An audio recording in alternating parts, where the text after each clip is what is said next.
Good morning, student of class 11th commerce. Welcome to Panda Sir's virtual class on microeconomics. As yesterday we have discussed the consumer equilibrium in one good case. Today we are going to discuss when the consumer is consuming two different goods, that is X and Y, how he attains equilibrium, or what mechanism determines that in what way the equilibrium will be there. So here we need to assume something here.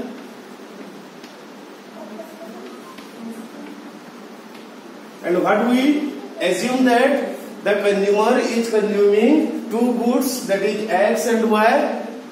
First assumptions, and second assumption is about the price of X and Y. And here we assume that the price of X, in short it is written Px equal to P1X equal to rupee 1. R stands for rupee, and when it is more than 1 we write Rs, that is rupees, the plural of rupee. And P2Y, that stands for price of Y per unit, is also rupee 1. So in our assumptions we assumed that both the price of X and Y per unit is 1 rupee, and our consumer is consuming two different goods, X and Y.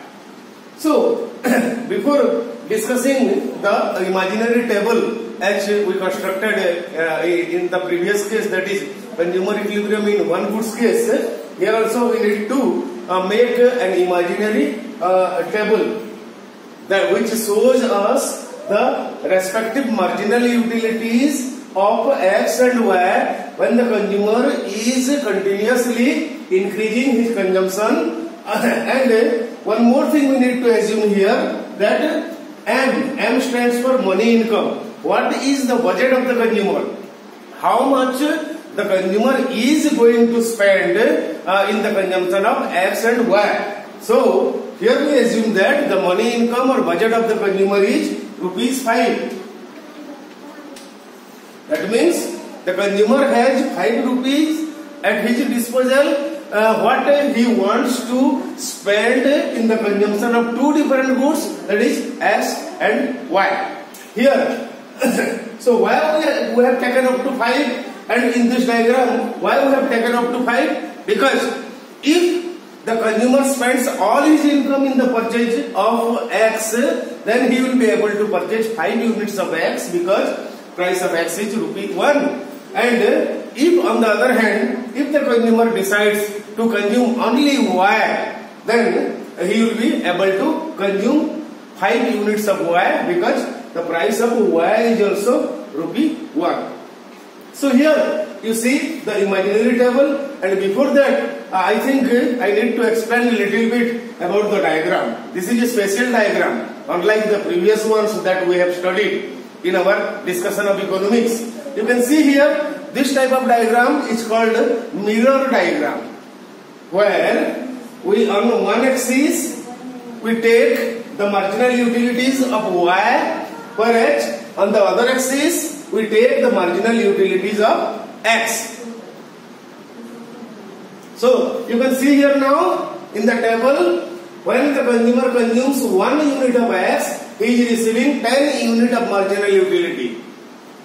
When he increases his consumption, or when he consumes the next unit, H, following the law of diminishing marginal utility, he will be receiving 8 utils of utility, and it is going on falling till it reaches up to 2. So now what is our job is that we need to plot these marginal utilities with respect to x-axis. So you can see here, this is, here you can see two lines of numbers, that is the first line 0, 1, 2, 3, 4, 5, this belongs to Y, unit of Y, and here 0, 1, 2, 3, 4, 5, this belongs to unit of X. So this is 0 unit of X, and this is 1 unit of x. So what happens there? You can see that the table, imaginary table, when the consumer is consuming 1 unit of x, the marginal utility that he receives is 10 util. So here 1 unit of x and the marginal utility is 10 util. So here we made a mark.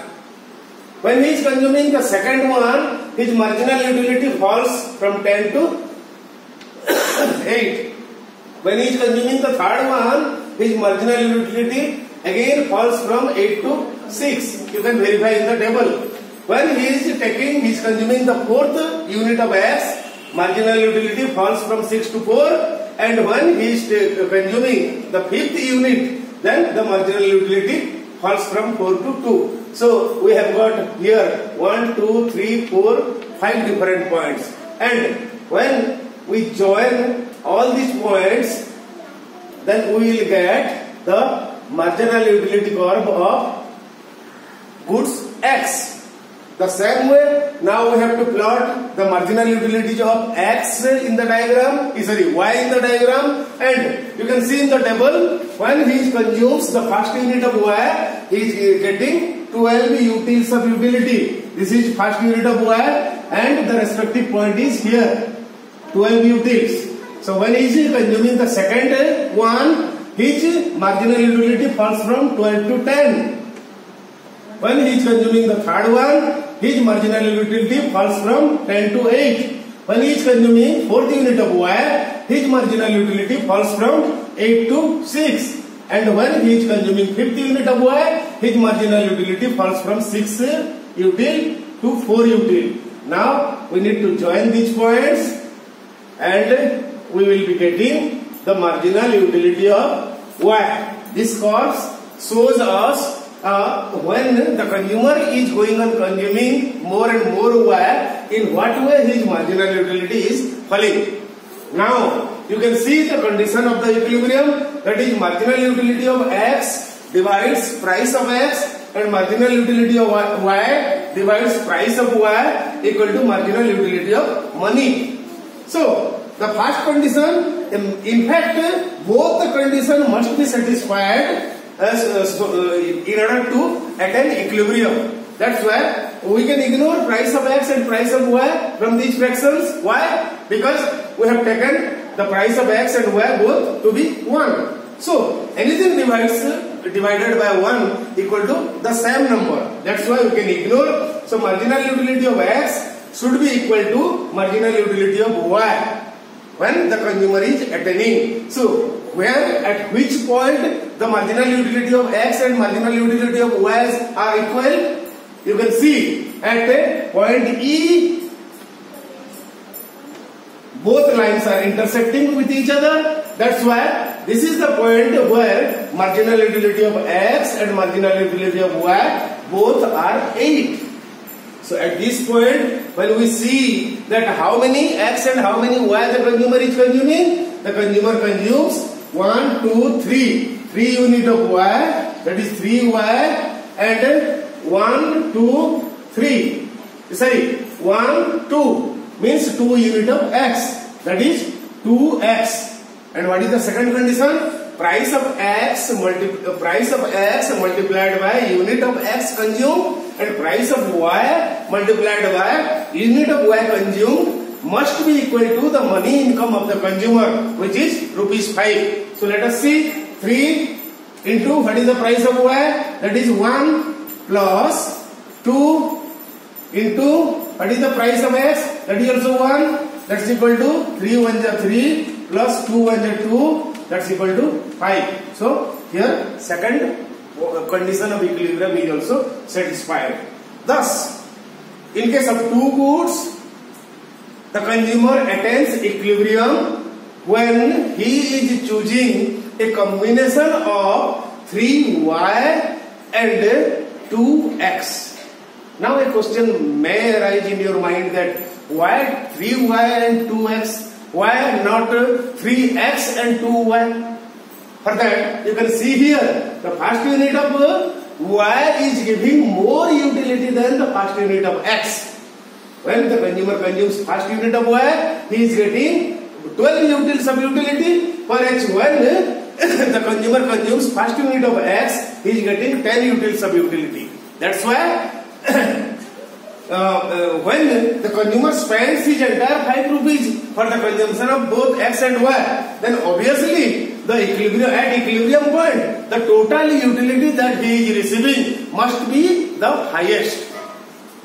And you can see only the combination 3Y and 2X will give him the maximum possible satisfaction or utility. That's why the consumer attains equilibrium at 3Y and 2X. That is point E in the diagram. So this is all about consumer equilibrium, two goods case, and they both are that one goods case and two goods case. Here we are assuming that marginal utility can be expressed with the help of a number. That is that stands for what? Cardinal utility analysis. And in the beginning, you remember, we can study. I told you we can study consumer equilibrium in two different approaches. That is cardinal utility approach and ordinal utility approach.